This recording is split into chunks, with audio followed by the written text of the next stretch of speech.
Mesdames et messieurs, chers collègues, chères étudiantes, chers étudiants, chers partenaires, bienvenue ce matin à l'Université de la Nouvelle-Calédonie pour cette journée d'études consacrée à un sujet déjà particulièrement sensible avant les dramatiques événements de l'an dernier, mais qui devient véritablement urgent dans la situation sanitaire et sociale actuelle: l'égalité d'accès aux soins en Nouvelle-Calédonie. Cet événement, qui prend la forme d'une journée d'études, est organisé par les étudiants du Master de droit, sous la direction de Nicolas Font, directeur du département de droit, économie, gestion, et de Jeanne Adrian, responsable du Master de droit, avec le soutien du laboratoire de recherche juridique et économique Le Large, qui est représenté par sa directrice adjointe Léa Havard. Les étudiants nous préciseront tout à l'heure leur démarche pour l'organisation de cet événement. Donc, l'organisation de cette journée de réflexion et d'échange illustre les missions essentielles de l'université, dont font partie, à part entière, la diffusion des connaissances dans la société et la mise en dialogue des perspectives et des visions sur des sujets d'enjeu pour la Nouvelle-Calédonie. En effet, l'UNC reste fidèle à sa tradition universitaire en offrant un lieu de production de savoir ancré, de débat et d'échange entre chercheurs, étudiants, acteurs publics et privés et la société civile plus généralement. Aujourd'hui, nous sommes réunis pour interroger collectivement un enjeu de justice sociale majeur, celui de garantir à chaque personne, quel que soit son lieu de vie ou son statut, un accès équitable, digne et durable aux soins. Et ce thème résonne particulièrement avec les réalités que traverse la Nouvelle-Calédonie. Des disparités territoriales fortes, une pression croissante sur les systèmes de soins, une prédominance des maladies non transmissibles, une population vieillissante et vulnérable, la coexistence de pratiques issues de la pharmacopée locale et une quête de cohérence et d'humanité dans les réponses à apporter. L'égalité d'accès aux soins en Nouvelle-Calédonie constitue donc un enjeu de santé publique à l'intersection des réalités géographiques, sociales, culturelles et institutionnelles. Les inégalités territoriales, sociales et économiques qui subsistent ont un impact fort sur les différentes dimensions des opportunités qui s'offrent à la population. Et ces inégalités face à la santé font partie de celles ayant les conséquences sociales et économiques les plus lourdes. Les enjeux culturels et linguistiques sont également à prendre en compte. Le rapport au corps, à la parole, aux soins ou à la maladie peut différer profondément selon les cultures. Cela peut engendrer des incompréhensions et même une méfiance vis-à-vis des soins proposés. À ce titre, il est essentiel de souligner la place des savoirs traditionnels kanaks, notamment les pharmacopées locales, les formes communautaires de prévention et les conceptions culturelles de la santé. Ces pratiques nous invitent à repenser les modèles biomédicaux dominants à l'aune d'une médecine plus intégrative, plus respectueuse et plus enracinée. L'égalité d'accès aux soins en Nouvelle-Calédonie ne se réduit donc pas à la simple présence de médecins ou d'infrastructures. Elle suppose une adaptation des politiques de santé à nos spécificités culturelles et géographiques, une action soutenue sur les déterminants sociaux de la santé, un investissement dans la formation locale, la prévention, la médiation culturelle et une gouvernance plus inclusive du système de santé. L'université reste engagée sur ces différentes dimensions. La création à venir d'un pôle santé, sanitaire et sociale permettant de développer les formations initiales et continues pour les praticiens dans les domaines de la santé et du social en est une illustration. Et le programme de cette matinée traduit cette complexité et cette richesse. Nous aurons le plaisir d'entendre une diversité d'intervenants issus de différentes organisations de notre système sanitaire et institutionnel, des responsables institutionnels, des professionnels de terrain, des acteurs de la protection sociale, des étudiants, des chercheurs et des universitaires. Et je veux donc remercier ici chaleureusement toutes celles et ceux qui ont préparé et qui animeront cette journée d'études, en particulier les étudiants impliqués dans la préparation de cet événement et dont je remercie l'engagement et le choix de ce sujet crucial. Un grand merci également à l'ensemble des participants et des intervenants. Ces regards croisés, enrichis par des témoignages, des partages d'expertise et d'expérience, permettront des débats riches, sans doute critiques, mais j'en suis persuadée, toujours constructifs. Je vous souhaite donc de très fructueux échanges et formule le vœu que nous ferons émerger ce matin des initiatives pour améliorer l'équité dans l'accès à la santé. Et je vous remercie et je remercie toutes celles et ceux qui participent à cette journée pour leur engagement et pour leur présence. Je vous remercie. Et je passe donc la parole à Léa Va pour le laboratoire de recherche juridique et économique.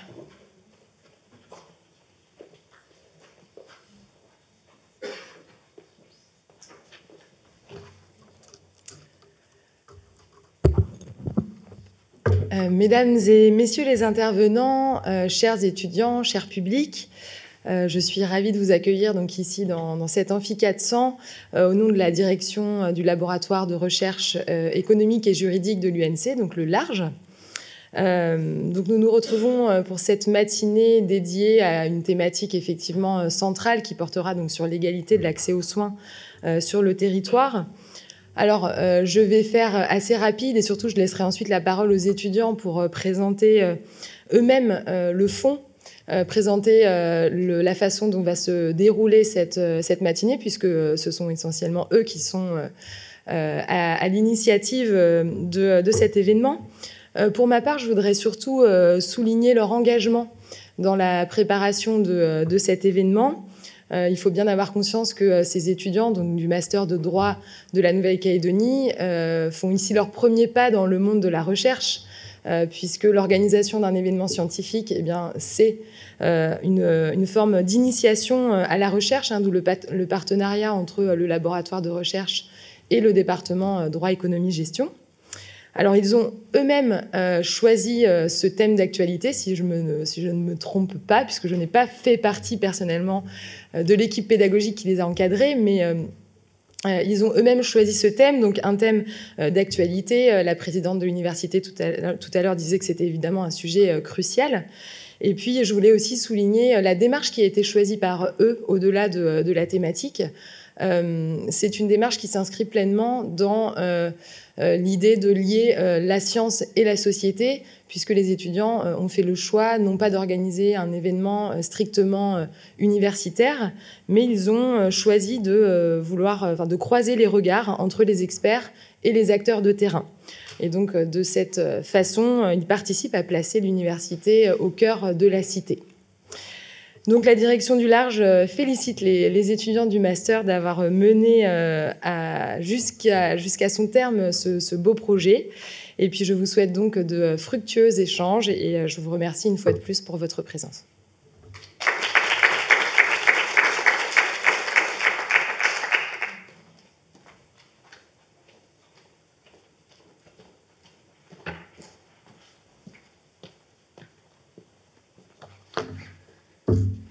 Mesdames, Messieurs, je suis Nicolas Font, je suis un des organisateurs de ce colloque, un des encadrants des étudiants pour ce colloque et le directeur du département droit, économie, gestion.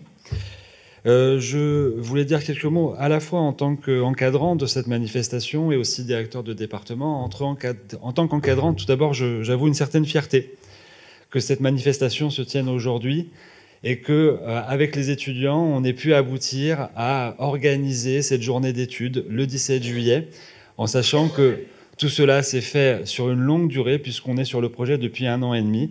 Et je peux vous assurer que ce sont les étudiants qui ont choisi le sujet, ce sont les étudiants qui ont été à l'initiative, qui ont conçu et qui ont contacté l'ensemble des intervenants qui sont présents aujourd'hui. Donc ils ont été les acteurs premiers de cette manifestation, et donc c'est avec joie quand même qu'on aboutit au résultat et qu'on se retrouve aujourd'hui pour cette journée d'études sur l'égalité d'accès aux soins en Nouvelle-Calédonie. En tant que directeur de département, du département droit, économie, gestion, bien évidemment, au-delà du sujet qui est d'intérêt premier, je me réjouis de la tenue de cette manifestation pour 3 raisons. Tout d'abord, parce que c'est un colloque qui est organisé par les étudiants. Et au-delà du fait que ça honore les étudiants d'organiser une manifestation scientifique dans laquelle il y a des regards croisés. Ça démontre aussi, et ça montre la capacité de nos étudiants à s'emparer de sujets complexes, d'actualité, et de les traiter avec rigueur et intelligence. Et bien évidemment, ce n'est pas évident de vouloir organiser une manifestation sur un tel sujet, l'égalité d'accès aux soins, surtout dans le contexte post-émeute de 2024. Mais tout ça a été fait et démontre, en tout cas, une certaine maturité intellectuelle et une maturité citoyenne des étudiants dans la mise en place de cette manifestation. Et donc, en tant que directeur de département droit, économie, gestion, bien évidemment, on ne peut que se réjouir que les étudiants aboutissent à la fin de leur parcours au bout de 5 ans, non pas seulement à avoir acquis des connaissances, mais se positionner au sein de la société, et en particulier de la société calédonienne. La deuxième raison pour laquelle je me réjouis en tant que directeur de département, c'est le fait que cette manifestation se tienne à l'université. Parce que l'université, c'est le lieu du débat. Et c'est un lieu de débat privilégié dans lequel, effectivement, on peut discuter de sujets difficiles, complexes, avec de multiples facteurs, et en le faisant dans la sérénité, la tolérance et l'objectivité. L'université, ce n'est pas un lieu de repli, c'est un lieu d'ouverture, c'est un lieu de débat, et c'est le lieu privilégié pour ce genre de débat. Et donc, bien évidemment, une manifestation à l'université sur des sujets d'actualité, face à cette complexité, a toute sa place. Enfin, dernière raison pour laquelle je me réjouis, c'est qu'elle permet de lier aussi l'enseignement et la recherche, et de montrer que l'université, c'est à la fois de l'enseignement, mais c'est aussi de la recherche. C'est de la transmission de savoir, mais pas uniquement de la transmission de savoir. C'est aussi le lieu où on va participer activement à la construction, à l'évolution, à l'ancrage des connaissances au sein de la société, et en particulier au sein de la société calédonienne. Et l'Université de la Nouvelle-Calédonie a toute sa place pour permettre non pas l'explication de la société calédonienne, mais la construction de celle-ci. Alors bien évidemment, au-delà des réjouissances, il faut savoir qu'une manifestation, eh bien, elle implique des interventions, des personnes. Et en tant que directeur de département, il faut remercier, bien évidemment, un certain nombre de personnes qui ont participé activement à cette manifestation. Alors, dans les remerciements, sans les nommer individuellement, parce que ça serait trop long, mais bien évidemment, chaque individu et chaque personne mérite à chacun des remerciements individuels. Je pense bien évidemment aux intervenants qui ont fait preuve de réactivité, de disponibilité, d'engagement, et qui aujourd'hui vont nous partager leur expertise, leur vécu sur ce sujet aussi crucial. Et je suis certain qu'à l'issue de cette journée, on rentrera chez nous beaucoup plus informés que nous l'était ce matin. Remerciements aussi au service support de l'université. Il faut savoir que pour qu'une manifestation se déroule, il faut une organisation autour. Et là, tout un ensemble de services de l'université se sont, au-delà du département, mis en œuvre pour que cette manifestation puisse se tenir. Et au sein de ces services supports, parce que des fois il faut nommer les gens, parce qu'il y a forcément des gens qui interviennent plus que d'autres, je tiens à remercier particulièrement Soazic Lemoelik et Sylvian Raffard du service de la communication, Nicolas Hoffman, qui est là aujourd'hui et qui va assurer à ce que cette manifestation puisse être podcastée, et Rose Watou, qui est notre stagiaire du laboratoire et qui a apporté une aide précieuse sur les dernières minutes de cette manifestation. Remerciements aussi à mes deux collègues qui ont participé activement à cette manifestation. Tout d'abord, Loïc Stéphan, qui va assurer aujourd'hui la modération de l'ensemble des tables rondes, ce qui est une épreuve qui n'est pas forcément évidente, et ce qui est un exercice qui peut être périlleux. Et il l'a fait non seulement avec bonne grâce, puisqu'il a accepté tout de suite de le faire, et au-delà de ça, il a participé aussi sur les dernières semaines, la mise en place de cette table ronde et la coordination de cette table ronde. Qu'il soit remercié. Remerciements aussi à Jeanne Adrian. Jeanne Adrian, non seulement est la responsable du master droit de la Nouvelle-Calédonie, mais elle est aussi celle qui a encadré les étudiants dans cette manifestation. Et depuis 2 ans, elle a repris le master avec sérieux, rigueur. Et aujourd'hui, non seulement les étudiants vont organiser, en tout cas sont présents pour cette manifestation, mais ils arrivent aussi au bout de leur parcours. à la fin de leurs études. Et sur les derniers instants, ils ont été merveilleusement encadrés par Jeanne Adrian, qu'on faut à la fois remercier et féliciter pour cela. Enfin, mes remerciements aux étudiants. Mes remerciements aux étudiants, je l'ai dit tout à l'heure, ils sont à l'initiative, ils sont à l'organisation de cette manifestation et ils arrivent aussi par cette manifestation sur la fin du parcours, puisque c'est le dernier acte de leurs études pour la plupart d'entre eux et derrière, c'est la vie professionnelle qui les attend. Alors on leur souhaite le meilleur, bien évidemment, pour cette vie professionnelle et on est en tout cas plein de fierté de les avoir eus comme étudiants. Je vous remercie.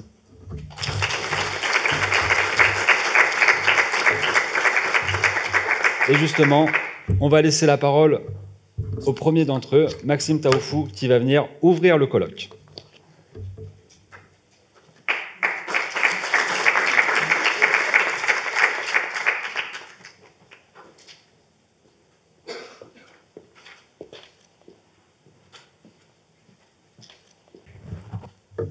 Bonjour à toutes et à tous.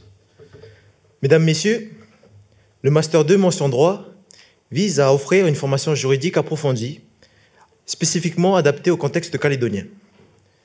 Parce qu'il est solidement ancré dans les réalités juridiques, économiques et sociales du territoire, les enseignements dispensés mettent en lumière la distinction traditionnelle entre le droit public et le droit privé. C'est dans cette perspective que cette journée d'études a été impliquée à la maquette pédagogique de l'année universitaire 2024-2025, et ce pour deux raisons principales. Sensibiliser les étudiants à la recherche, les inviter à réfléchir à un thème transversal à la croisée du droit public et du droit privé. Le thème retenu pour ce colloque porte sur l'égalité d'accès aux soins en Nouvelle-Calédonie. Plus précisément, à travers un bilan et des perspectives à la suite de la crise de mai 2024. C'est dans cet esprit qu'a été conçu ce colloque universitaire en partenariat avec le LARGE, le laboratoire de recherche juridique et économique, et organisé par les étudiants du Master 2 mention droit de l'Université de la Nouvelle-Calédonie. De manière indéniable, l'accès aux soins est avant tout une question humaine. C'est une interrogation qui nous concerne toutes et tous et qui se situe au cœur de la justice sociale. Il constitue un vecteur d'égalité des chances, de cohésion territoriale, du développement durable et plus largement du rayonnement de nos institutions. À ce titre, il représente un enjeu fondamental et plus que jamais. Pourtant, des sentiments se font jour dans le public. Le système de soins semble avoir été soumis ces dernières années à des secousses de grande magnitude. Après la crise sanitaire liée au Covid-19 et les tensions budgétaires qui ont suivi, on a l'impression que le système de santé est proche d'un point de rupture. Peut-on encore garantir l'équilibre des comptes, la viabilité du modèle de protection sociale et la capacité du système à remplir ses missions de service public pour les générations futures? Telles sont les questions que l'on peut se poser. Des pistes de réforme avaient pourtant été amorcées avec le plan d'Ocamo, qui a pour but de rendre le système plus lisible, plus efficient, mieux structuré autour de l'offre de soins. Mais où en est réellement sa mise en œuvre? Les objectifs initiaux sont-ils en voie de concrétisation? Ou bien reste-t-il des zones d'ombre et des résistances non levées? La crise de mai 2024, dont les conséquences sont bien connues sur le secteur de l'emploi, a-t-elle exacerbé les difficultés du système de santé? Cette crise n'a-t-elle pas révélé, voire amplifié, des fragilités déjà existantes? Dans ce contexte, certains signaux interpellent. Les fermetures de tout ou partie d'établissements de santé, des spécialités disparaissant du territoire, un sentiment de pénurie du personnel médical et paramédical. Tout cela pose de nouvelles questions. Les délais de consultation se sont-ils allongés? Les parcours de soins sont-ils devenus plus incertains, voire interrompus? Les prises en charge médicales sont-elles parfois incomplètes? Observe-t-on une dégradation de l'état de santé d'une partie de la population? Or, entre le sentiment et la réalité, il peut y avoir un écart. C'est l'objet même de cette matinée. Un diagnostic doit se faire sur des éléments qu'il convient de mesurer, d'objectiver et de replacer dans leur contexte. Ce bilan rigoureux permet ensuite d'apprécier les résultats concrets et mesurer si elles sont adaptées et durables. Durant cette matinée, les deux tables rondes auront pour ambition de croiser les expertises médicales, institutionnelles, juridiques, économiques et les réalités du terrain.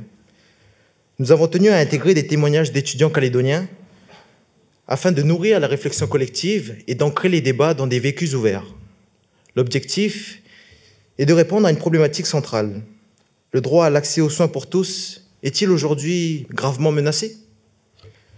La première table ronde s'attachera à dresser un état des lieux, un diagnostic factuel, documenté et incarné de la situation sanitaire actuelle. La seconde table ronde, quant à elle, s'inscrira dans une démarche prospective.